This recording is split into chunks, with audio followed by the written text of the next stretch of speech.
Estava conversando com a minha esposa esses dias sobre a virtude da paciência, e dentro desse diálogo, dessa conversa, né, eu cheguei a uma conclusão de que é muito importante, é extremamente importante para nós, ao longo da nossa caminhada, ao longo da nossa jornada, principalmente ao longo da nossa caminhada de uma fé, né, em Deus, de uma fé em Cristo, desenvolver a paciência.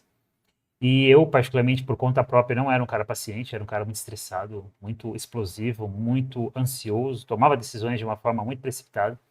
E foi necessário que, ao longo desses anos, vários eventos acontecendo na minha vida, tanto na minha vida profissional como na minha vida pessoal, que eu viesse a desenvolver essa paciência. Eu posso dizer, na verdade, que Deus, ele me colocou, ele permitiu que eu entrasse numa condição em que eu viesse a desenvolver essa paciência. Eu lembro que eu orava, algumas vezes eu orei a Deus pedindo para que ele me concedesse paciência. Só que observa só, Deus não vai derramar sobre você um vaso de unção de paciência. Ele muitas vezes ele vai colocar, ele pode fazer isso, mas muitas vezes ele não vai fazer dessa forma. Ele vai fazer como?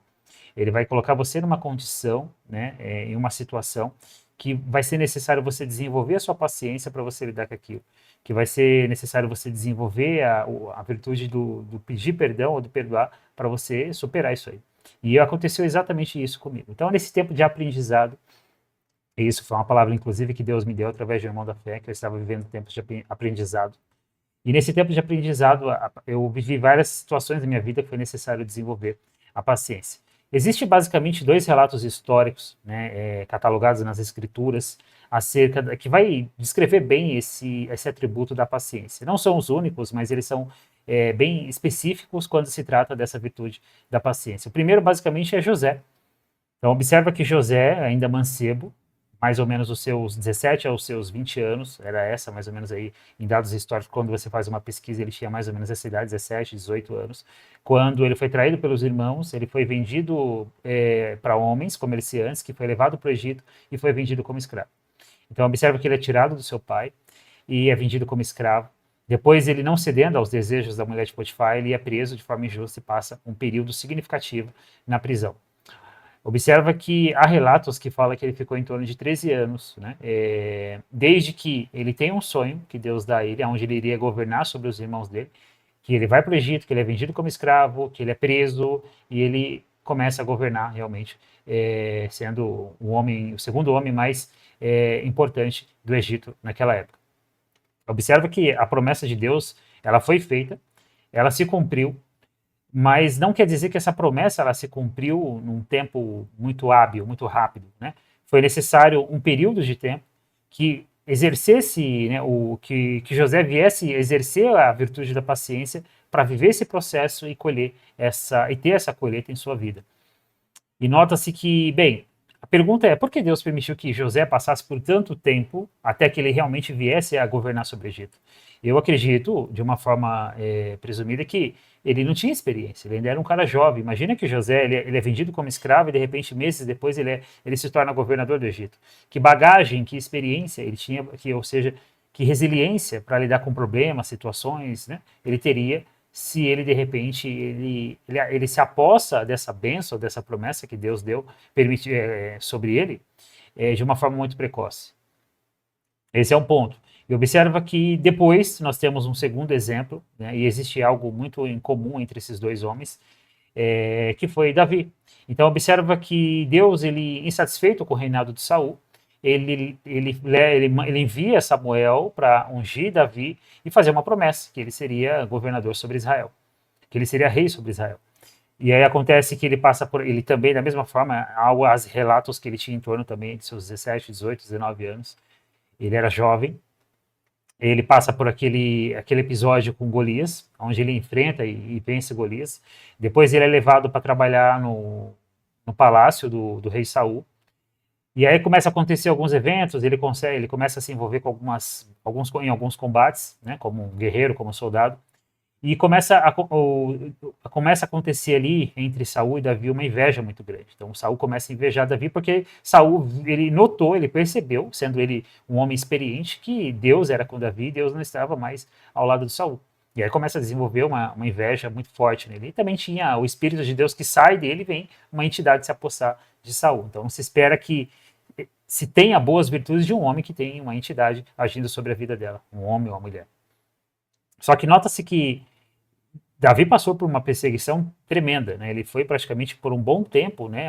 Digamos assim, um errante no deserto, ele e alguns homens que eram fiéis a ele seguindo ele, certo? Até que realmente ele se torna rei de Judá e depois ele se torna rei de Israel, ou seja, ele governou primeiro em Judá e depois ele governa sobre Israel.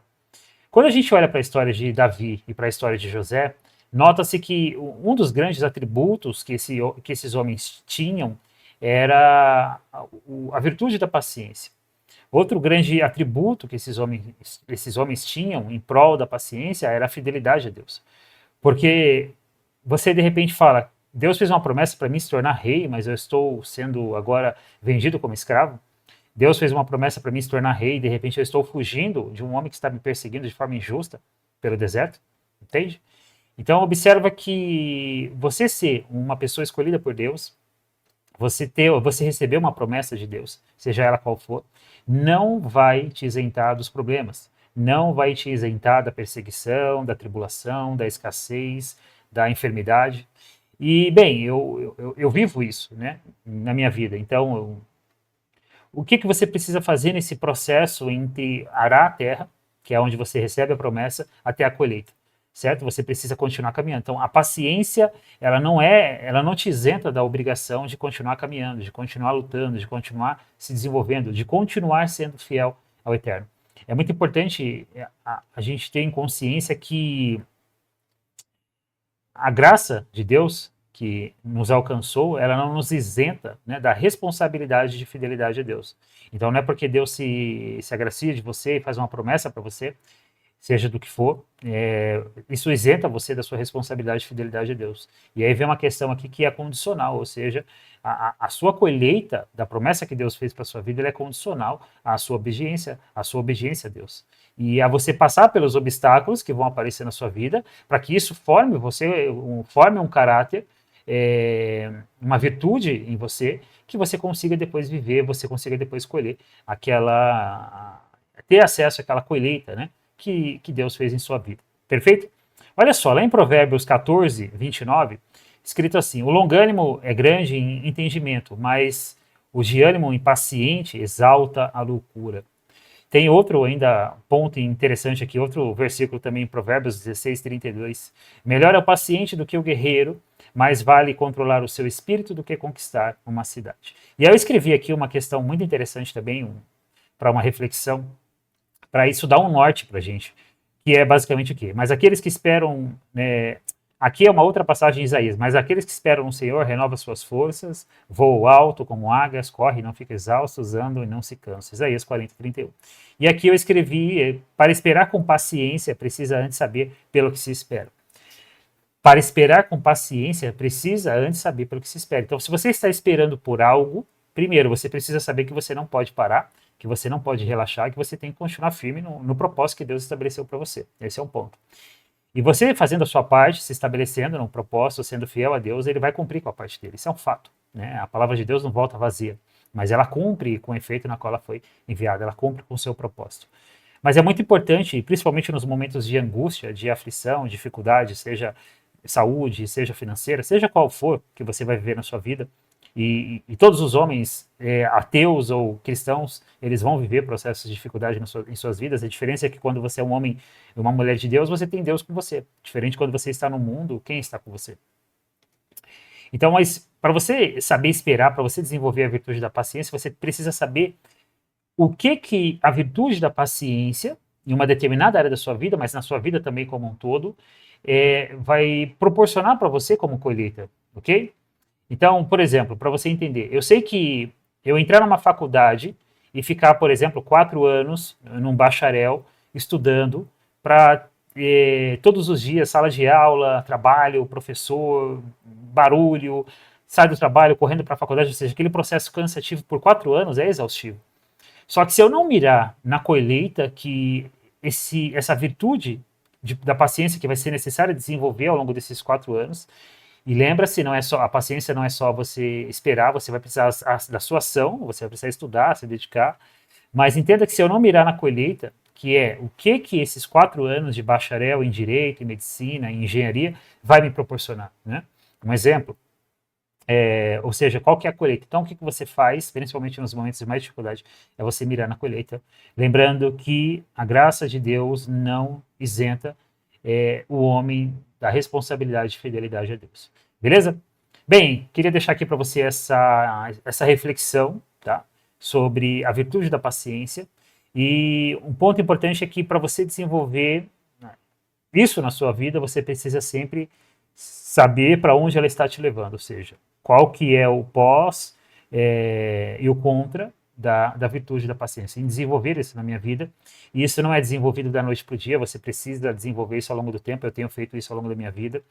Então eu tenho vários pontos que estão acontecendo na minha vida hoje que antes era impossível de eu lidar com aquilo sem estourar, sem me estressar, sem literalmente explodir, certo? Perfeito? Bem, é isso que eu queria compartilhar com você nesse vídeo. Se você não é inscrito no canal, se inscreve, que a Eterno te abençoe e até o próximo vídeo.